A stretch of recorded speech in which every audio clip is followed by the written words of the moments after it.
Hi,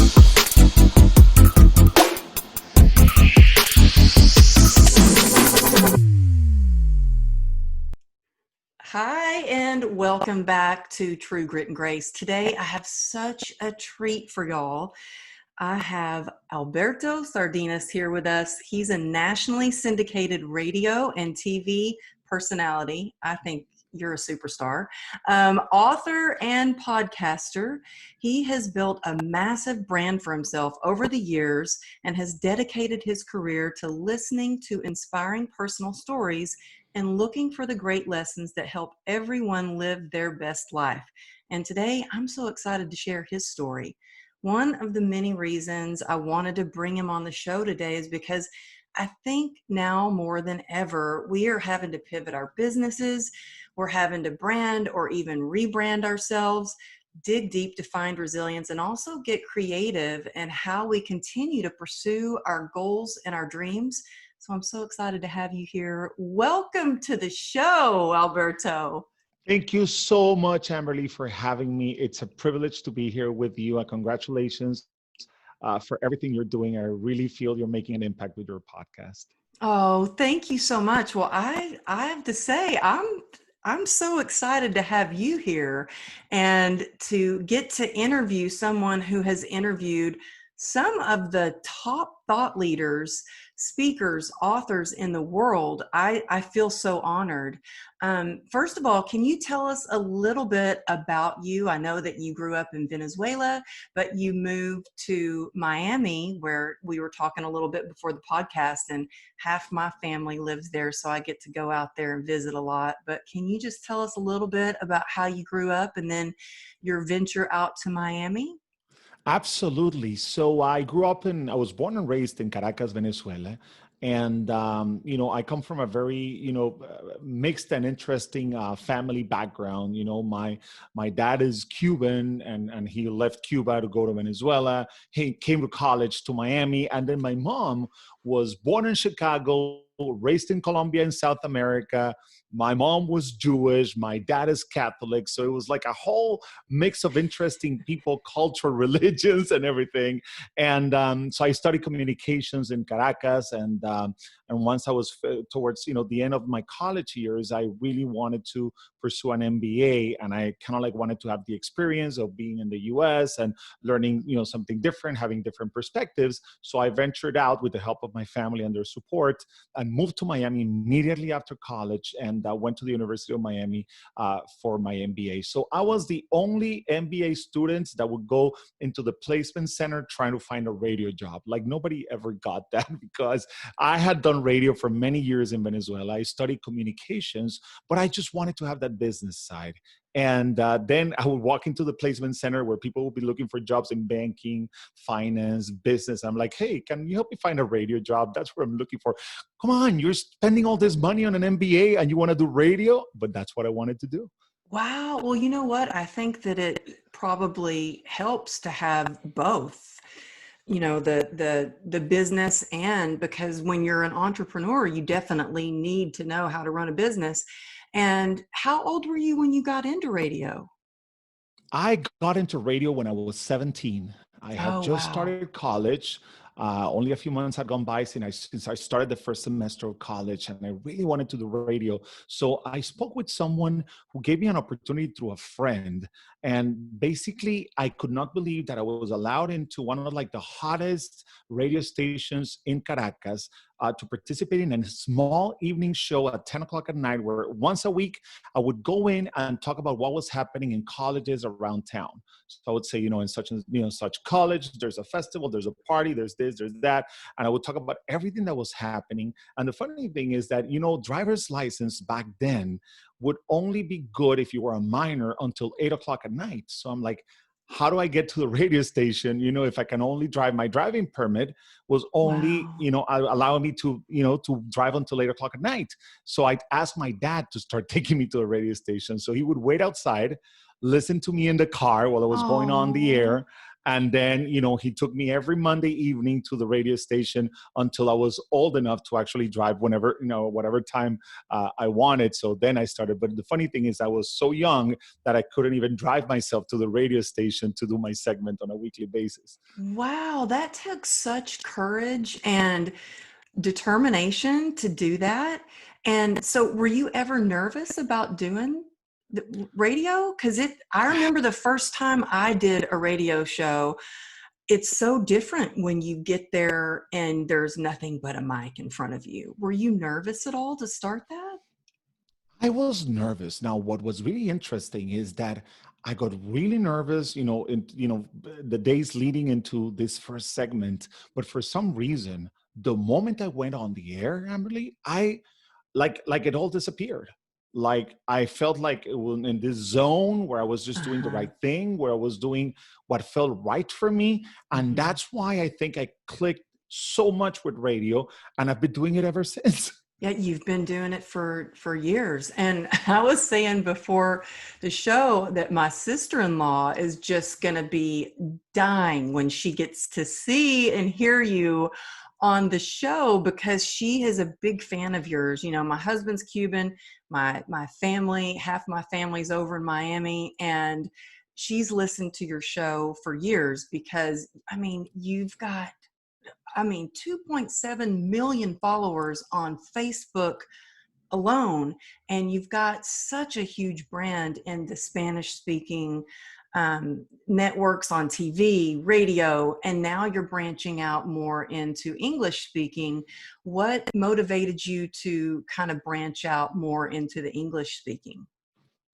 I've always been, a big fan of challenges. I've never been accustomed to staying in any type of comfort zone.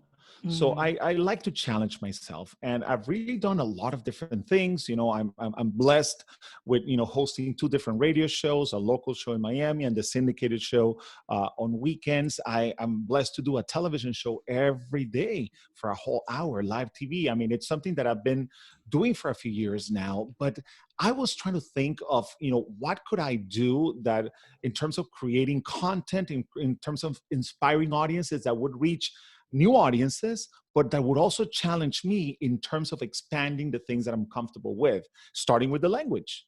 English yeah. is not my native language. So, how do I overcome the limitations and this thing about being too conscious over my accent or using the right words and blah, blah, blah. So I decided to just go for it. And a little over a year ago, I said, I'm just going to, come out with a podcast. And we've been tweaking it, and we've been doing great interviews, and I've been learning, and it's felt right because it's felt like the right expansion for my brand and for my goal and what I believe to be my mission in life, but also has made me uncomfortable enough where I feel like I'm challenging myself, and it's pretty cool. Yeah, and that saying, the magic happens when you jump out of your comfort zone. That's where all the endless possibilities are. And you really go for it. I've listened to your podcast and you have some big names. I think the last one I listened to was with Rachel Hollis. And I was like, oh my gosh, he got Rachel Hollis on his show, because she doesn't do a lot of interviews. She's actually even made a joke. She made the joke saying, I am not going to speak on anyone else's stage except for Oprah. When Oprah calls, I will speak on her stage. I'm only going to be on my own stages. And I was like, oh my gosh. And I love your style. It's very comfortable and easy to listen to, and you really get the best tips out of the people that you're interviewing. um, Well, how thank do, you. how do you go about, because I have actually, I do a lot of coaching, and a lot of my clients right now, they're trying to figure out new things to do. And I just have one of my clients who, she's starting a podcast, and there is a light that went off in her, because I think purpose is something that we all need, and it really gives us a reason to get up every day and keep moving forward. And it's not easy starting a podcast, and it's really not easy to get big thought leaders on your show. What would you suggest to some people who are listening today that might be thinking about doing a podcast or maybe doing a blog, how to get those people that they really admire or look up to on their show? I think that it all starts with, having the clarity in terms of your mission and the goal of what you're doing. Uh, a lot of people tend to love the concept of creating content, of doing something with their brands. I mean, these days, we're all creating content. I mean, you can be an Mhm. engineer and you can be creating that blog about engineering or a podcast about it. I mean, it doesn't really matter what your background is, what you do for a living. There's always an opportunity to market yourself by creating good content. And I really feel that one of the things that will drive that content and make it better and make it impactful is by making sure that you have clarity of purpose. Because, you need to understand what your message is going to be. And that has really to come, it really has to come from your passion, from the things that you love, and from the things that you care about, those things that you could be having a conversation about for a long time, and feel like it's more of a game than a job. So as long as you're having those conversations and the conversations are meaningful, and then the next thing is, as long as you're really willing to learn from others, everything else will just fall into place.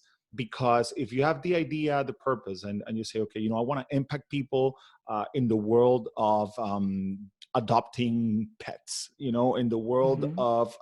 of anything, of sports or whatever it is that you love. If you Because there's have that so many intention, things. There's so many things. right? So Mhm. if you have that intention, you will definitely do well. And then the next thing is you have to care about those that can teach you other things, that can share their lessons, that can share their stories.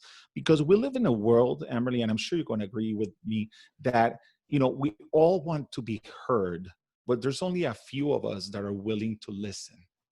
Mhm. And, if you're one of those that is willing to listen, the magic will happen.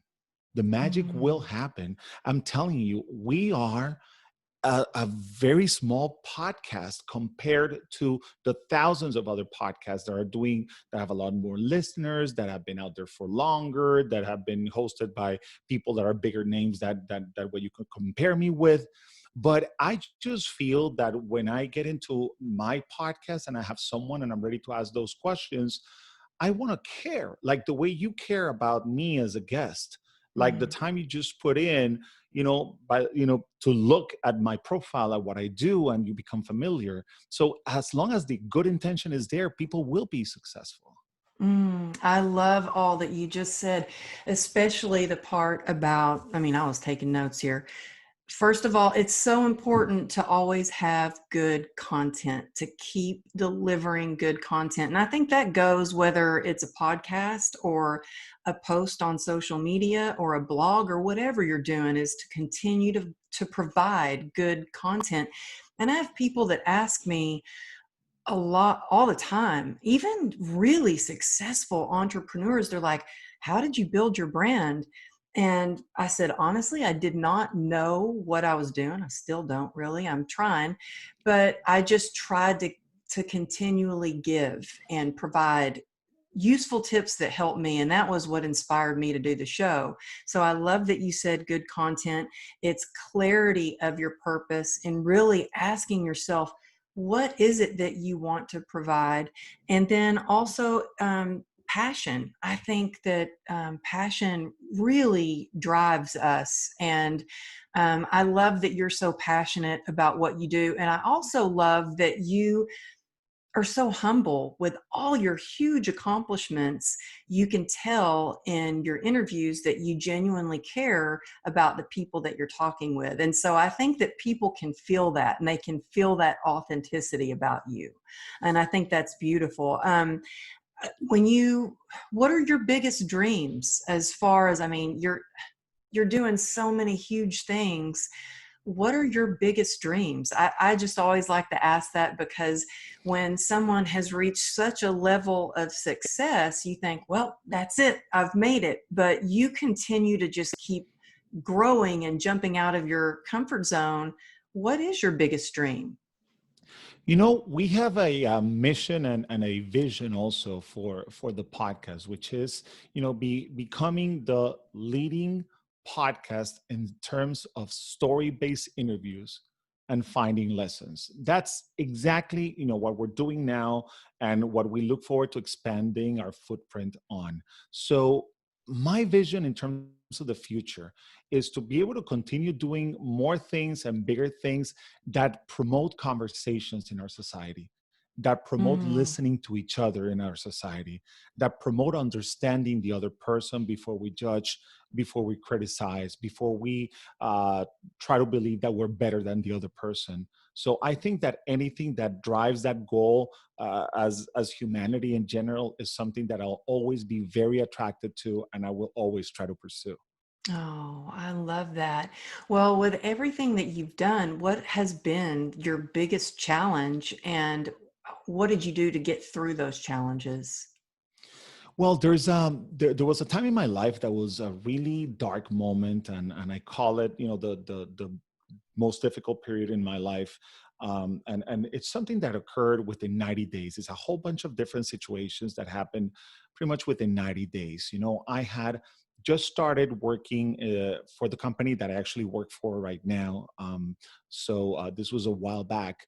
Um, I had been sort of like stolen from the competition, one of those career moves where you go, okay, there's a better opportunity here, I'm going to go there, etc. So I had just started a new radio show as a co-host and producer. And for many reasons that escaped a lot of different people's control, like it was one of those things that could not be avoided. My show got canceled within about 3 months of having started that job. So I Oh, was looking forward so much to that.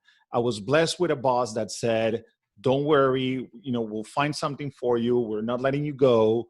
But unfortunately, what you came here for did not work out because of reasons that have nothing to do with you. But, your show is getting canceled. I'm like, well, we've only been on the air for 10, 12 weeks. And, that happened. So I was left there as a producer. At the same time, I was in a relationship that lasted probably about 3 years. And, unfortunately, a breakup came about. Things were not working out. So I saw the show canceled. I went through this breakup within weeks of that. mm. And the biggest blow and the biggest situation that I went through within those same 90 days is that I lost my mother to breast cancer. Oh, I'm so And sorry.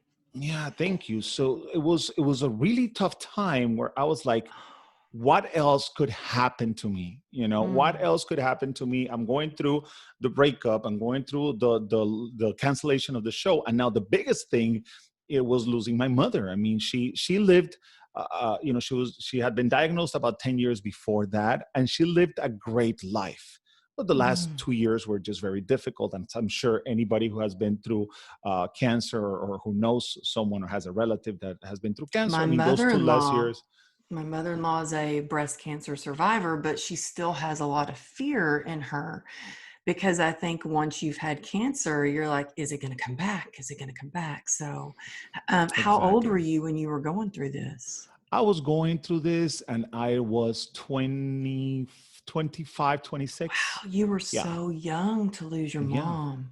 Yeah, and she was only 52 years old, and it was Wow. very, very difficult. Now, what's really interesting, Amberly, is that I was going through this very dark period. I was just sort of like dragging myself to work, and I was just doing the best I could so I could just keep the job. I mean, I was so excited, and now it was just like, God knows what's going to happen. Now, what's really interesting is that one day my boss calls me to his office, and he starts talking to me about a project, a radio show that he wanted to put together. And he described it as an evening radio show where between songs, the host of the show would open the lines and listen to people's stories.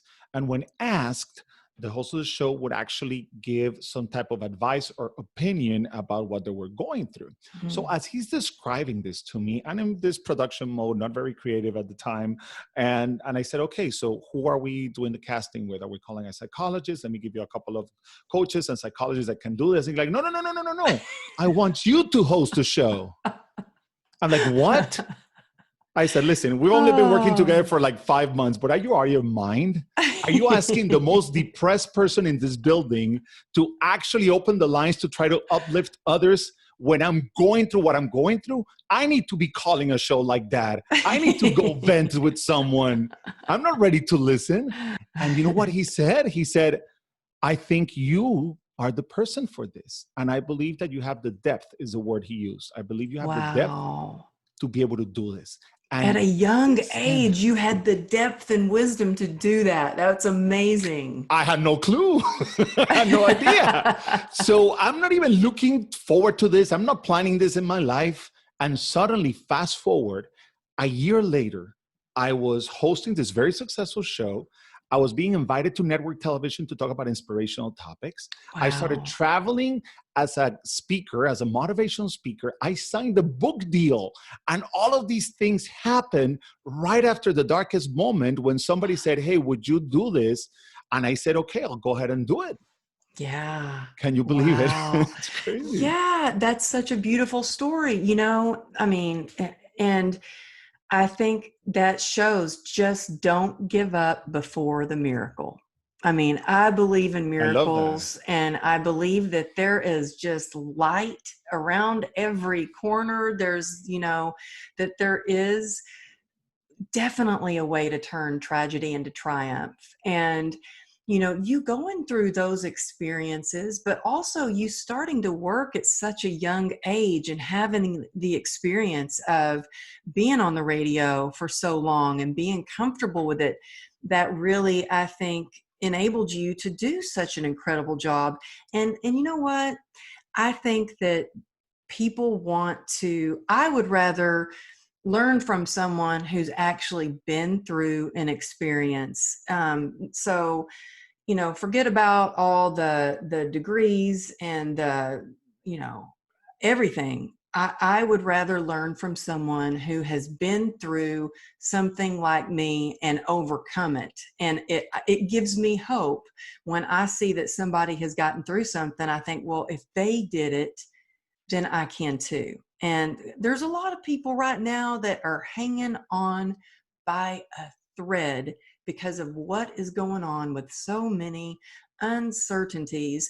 And I don't know how well, I think that Miami's we're a hot spot. And I think Miami has been a hot spot for a while. And it's just kind of crazy what's going on. And I think that what helps me stay grounded is gratitude. I think that shifting my perspective when I start spiraling down into those dark times. But what helps me most of all is connection and community, because I don't think that we're meant to do it alone.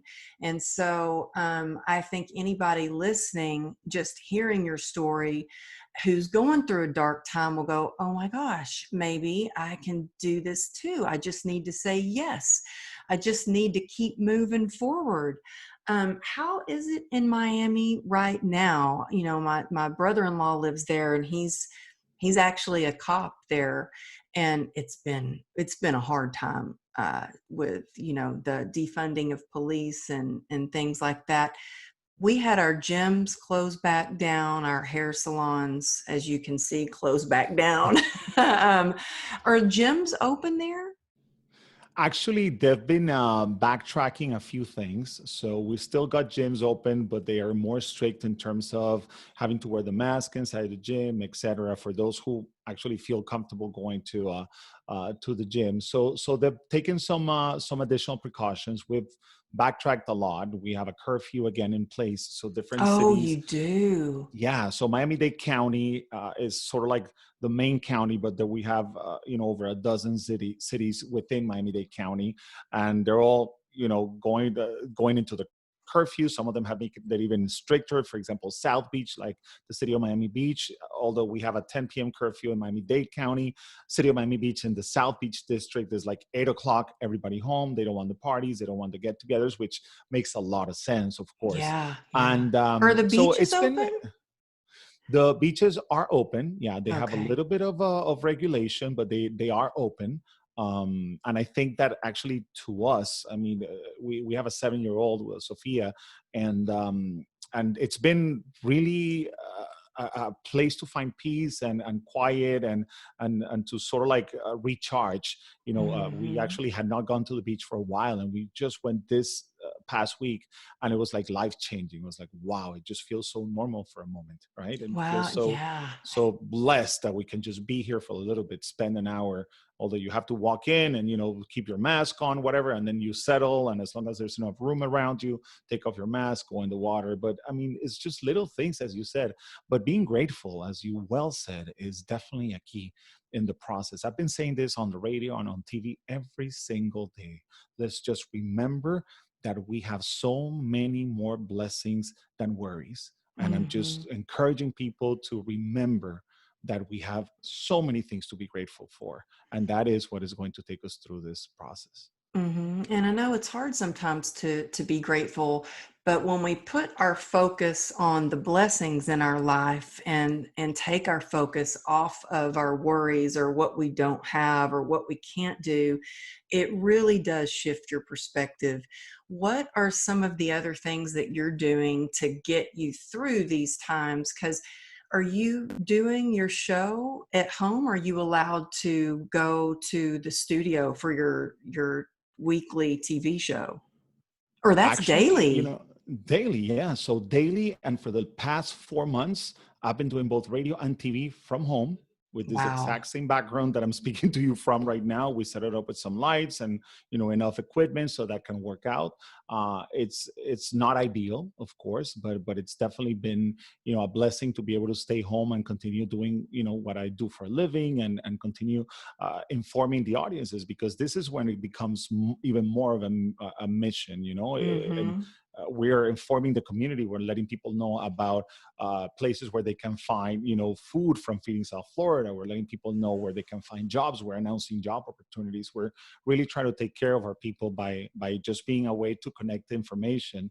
But in general, and to answer your question, it's been hard. It's been very rough on me and my wife and our daughter. I mean, who's been homeschooled like every single child almost around the world now. Mhm. No summer camp, still not knowing if they're going to go back to school, which I think she's going to go virtual. I don't think that, at least in August, I don't think. Where they just announced Sunday that we are going virtual. Yeah. So I tell you, I am not a good math teacher. I'm terrible.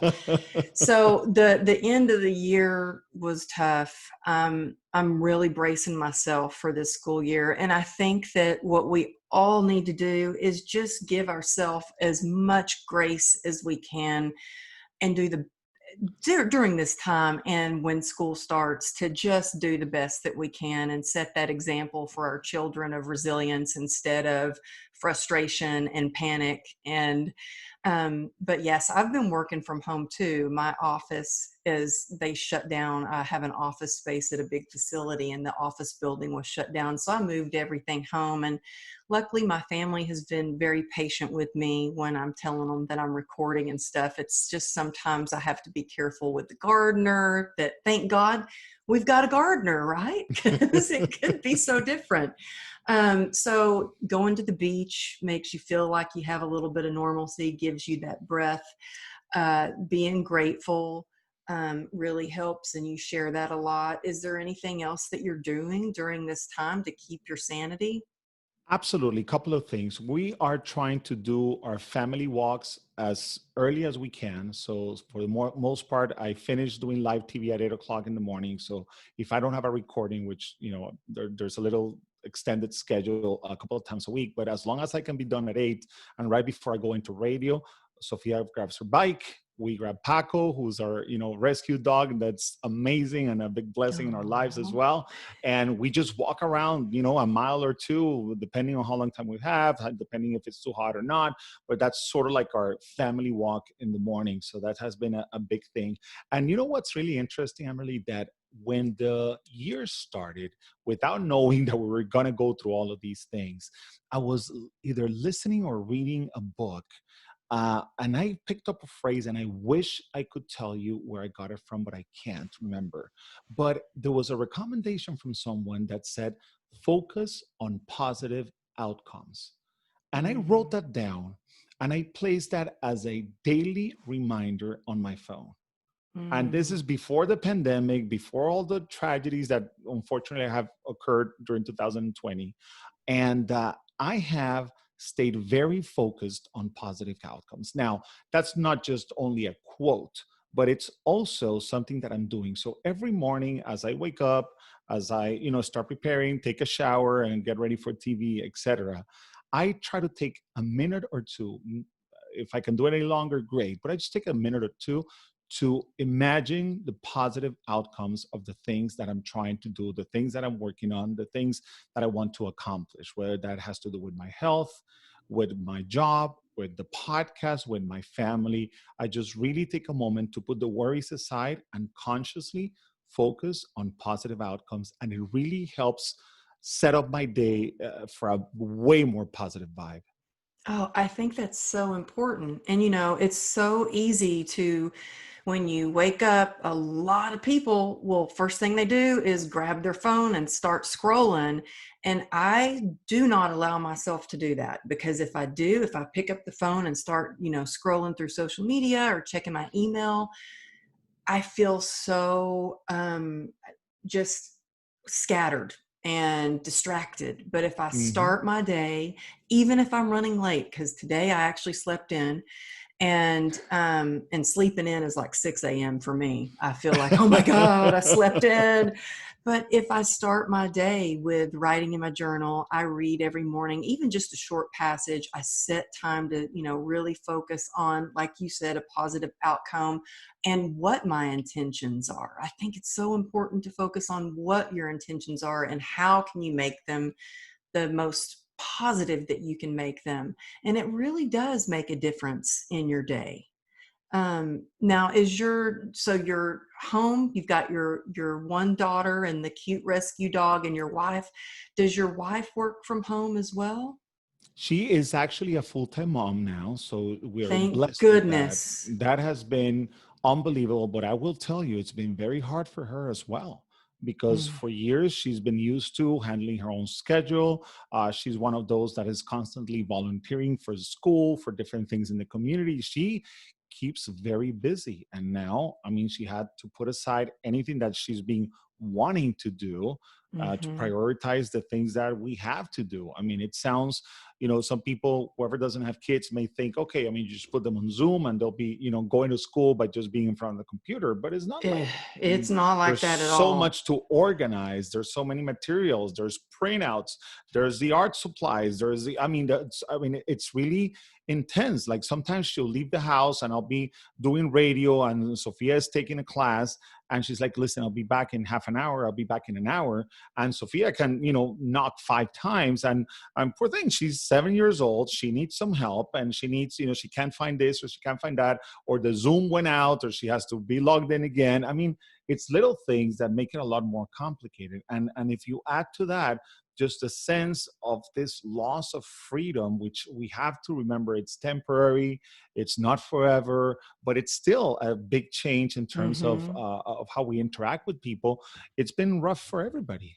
Yeah, yeah, for sure. And I think being a mom is the most rewarding, but it can also be the most challenging job that there is. And when we were trying to figure out the homeschooling, I mean, Ruby, my youngest daughter, and I were both in tears. And then we had to hire a tutor to help her with algebra and figuring out how to do that. I mean, we had the tutor on Zoom, but the tutor's audio wasn't working, so we would have to call. So we were using like two computers, two phones, but we somehow made it work, and I think that's it. There's always I think Marie Forleo says everything is figure outable. And it's true. If one I way like doesn't that. work, let's just see how something else works. And so I thank you so much for giving us so much wisdom. And I know your schedule is so busy. I just have a couple more questions for you. Absolutely. Absolutely. I'm here for you. Um, I just,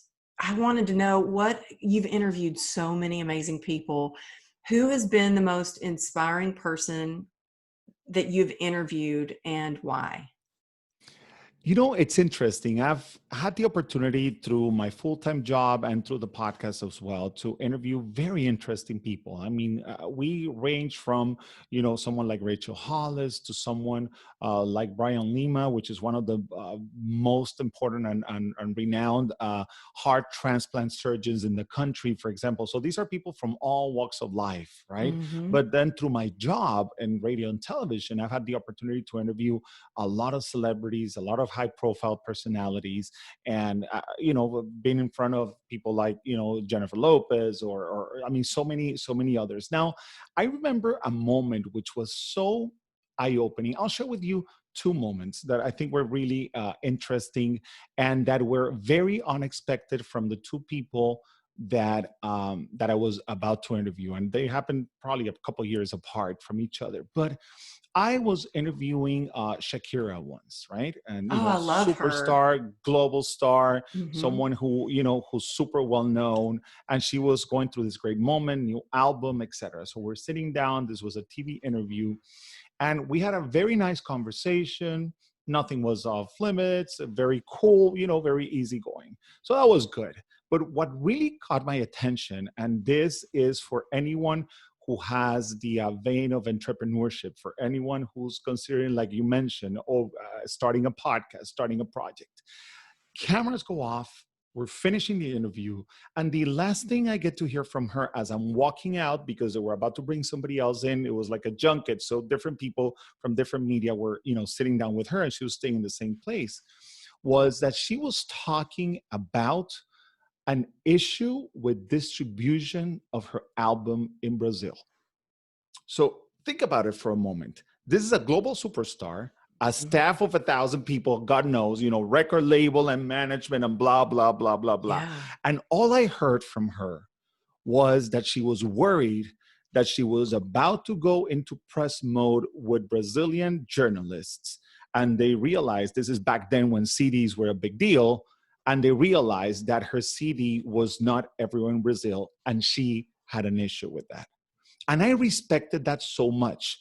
Why? Because it shows you that success doesn't come unplanned. And I'll tell you this, doesn't stay if unplanned, because you may Mm-hmm. get this, like you may get hit with some big success that it's absolutely random. But if you want to have continued success is only going to come if you're a planner. And it just struck me for that moment when I'm walking out from this, super fun, my music is great, and I'm glad you liked it, and I produced it with such and such. And there she is, at the moment she wraps up an interview, she is taking care of a business problem right then and there, because she is Wow. running her business. So I thought that was a powerful message and a powerful lesson for anyone who's trying to do better in this world in terms of being more productive, making more money, being more successful. And you can see why she does so well. So it's just not Yeah. only the dancing and the singing, Yes. And you know what? Things most certainly don't always go as planned. Absolutely. As we're all experiencing right now, it's just things just don't go as planned. Wow, that is an Yeah. amazing, I'm sure you've heard many amazing lessons, but I'm dying to know, what was the other one that really stands The out to second one you? I'll share with you, it also has to do with the entertainment world, right? So I get flown many years ago to LA, to where you live, and I am in the Beverly Hills Hotel, and I'm waiting to interview Celine Dion. So, global superstar. She had just announced that she was going into her Las Vegas show for the first time. So this was way, Okay, way wait, I back. have to ask you though. Okay, so I think it was like my third time to interview someone for the podcast, and it was at the Beverly Hills Hotel. And I get there, I took an Uber to get there so I could really like focus on preparing in the car on the way, and just, be fresh when I got there. And I got there really early, so I'm preparing. I was so nervous, worried my equipment wouldn't work. I was like, I had to like shift my mindset and go, stop focusing on worry, start focusing on what you're grateful for. Like, it was a conscious, like I had to snap myself, shake myself and say, stop, you're not focusing on the right thing. Now, and that interview was with Heather Monahan, who's amazing. She's got a Who's been on best-selling my book. show as well. She's amazing. Oh, I know. I haven't heard the episode with. I've got to listen to that one. Yeah, She lives in Miami. she's amazing. Yeah, she's amazing. But Celine Dion, come on, were you nervous? I was nervous. Now, here's what happened that I think was a very magic moment to me, and it impacted my career and the way I did things in terms of interviewing and having conversations with people on and off the air. The whole schedule was super delayed. I mean, she was doing many things. God knows what happened. She had a ton of journalists that she wanted to talk to, etc. And so finally, she makes it to the suite where the whole thing is already set up, no technical worries, right? The lights, the camera, and everything else. And I'm sitting there. She sits down, shake hands. So great to meet you. And I noticed that she's a little, you know, stressed out. She's sort of like trying to get into her zone to be able to, focus on the interview. And I asked her, and I said, well, before we start recording, how are you? Are you okay? And she said, well, it was a little bit of a delayed day, but I'm doing good. But you know what? Hold on. Let's not talk about me. Let's talk about you, Alberto. So she not only uses Wow. my name, but she's ready to speak to me. And she's ready to tell me that moment she wants to give me everything she can give me for me to have a great interview. She Wow. turned it around in a way because I really cared, about having someone who was comfortable. I said, how are you doing? She's like, well, it was a really rough day. And then she calls me by my name. I mean, she's seen a whole bunch of people, but she knew at least who she was walking in to see. And she says, but Alberto, let's talk about you. How are you doing? You doing okay? Sorry for the delay. Let's do this. Wow. What do you need from me? What can I do for you? It was Wow. so eye-opening for me, Amberly, because I realized that caring about others genuinely just gives you so much satisfaction. And you know what? Success comes with that. It's Mm-hmm. just part of it. It's about caring for others. It's about being of service to others.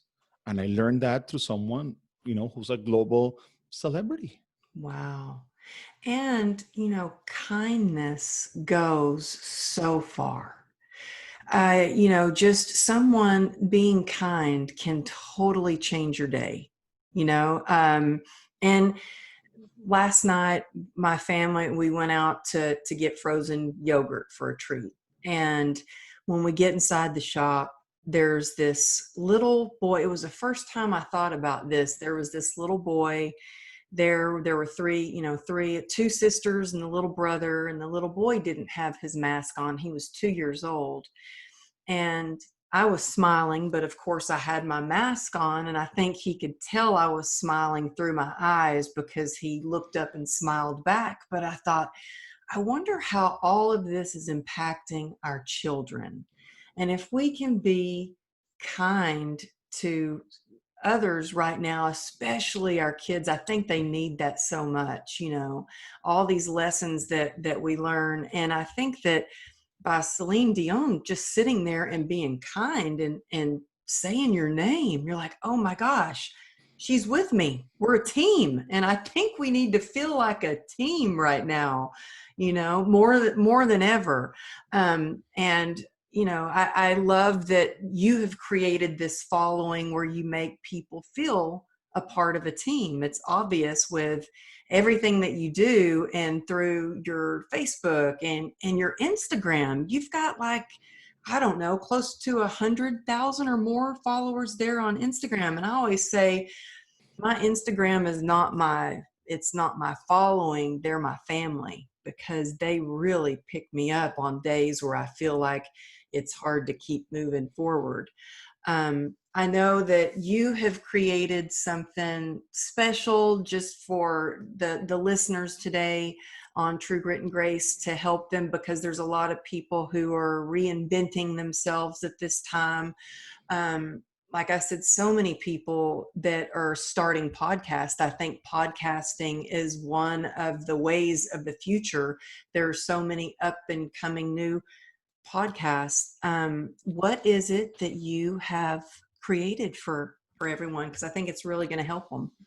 Absolutely. Well, thank you for the opportunity of mentioning that. I'm very excited because one of the next steps that I'm working on is I am on this mission to allow people to just grab whatever they can from the experience that I've gathered through my career in interviewing others, to promote the ability to create memorable interviews, to create the best interview possible, and to inform, to entertain, to find lessons through these conversations. So I'm getting into this wonderful project that I'm very excited about, in which at different levels I will start coaching people, offering courses, and doing different things that allow others to master the skills of interviewing and creating memorable interviews. So the first thing that we're doing now, and this is just a very preliminary step, is that we publish and make public the complete pre-interview questionnaire for your podcast or show. So this is basically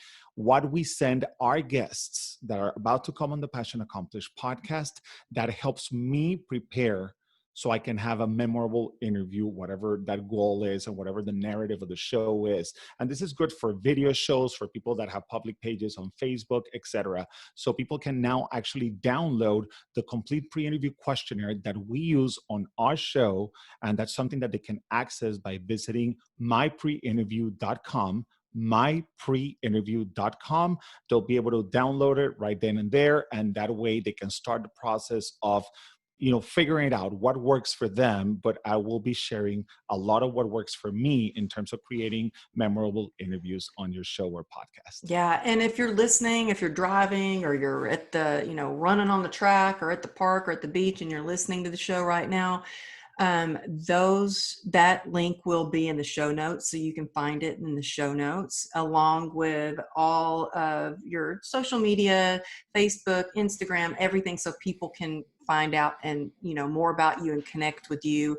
And I think that that's not just for people who want to do a podcast. I think it's really important because for people who are reaching out and connecting with others right now, so many people are doing lives on Instagram and lives on Facebook, where it's so important to have a guide to help you, ask those right questions. So thank you for creating that. And like I said, I've downloaded it, and I haven't checked my email yet, but I've already signed it and ready to download it. And we'll just finish up with one question I like to ask everyone, and I think we especially need it right now more than ever, is resilience. And I would love to know, what is your definition of resilience, and what are some of the things, a couple of things that you do to be more resilient every day? I think that the key to being resilient is being yourself. You won't be resilient if you are not in touch with who you are, what drives you, what defines you, what you're passionate about. So I don't think there's any type of resilience in someone who's trying to be somebody else, who's trying to please somebody else, who's trying to do the right thing because somebody else said that that was the right thing. So the more we get in touch with who we are, and the more honest we are with ourselves in terms of who we are and who we want to become, then we're going to be resilient, because there's no alternative to it. There's no alternative to being yourself. And there will never be any type of alternative in terms of a project, a vision, a mission, if you are being yourself and if you're being true to yourself. Oh, I think that's beautiful. And I couldn't agree more. In fact, my post yesterday was about stopping to ask yourself, who are you? Ask yourself, who are you? Where do you want to go? What are your options? And I think that by getting in touch with, and a lot of people right now have had time to actually think about those things, whereas they're not on that hamster wheel of life because some people aren't working right now. And so I think that's really important and such a beautiful thing. I just loved being able to talk to you and appreciate having you on the show. Y'all, please check out his amazing podcast. and his connect with him on social media. You are such a light in this world. Thank you so much for sharing your story and your words of wisdom with us. I just appreciate you so much. Well, Amberly, I'm very grateful. I can't believe, how things just happen. I mean, somebody recommended your podcast. I started listening, and the idea that we have connected, that I've had the honor of being on your show is just amazing. And I really appreciate it.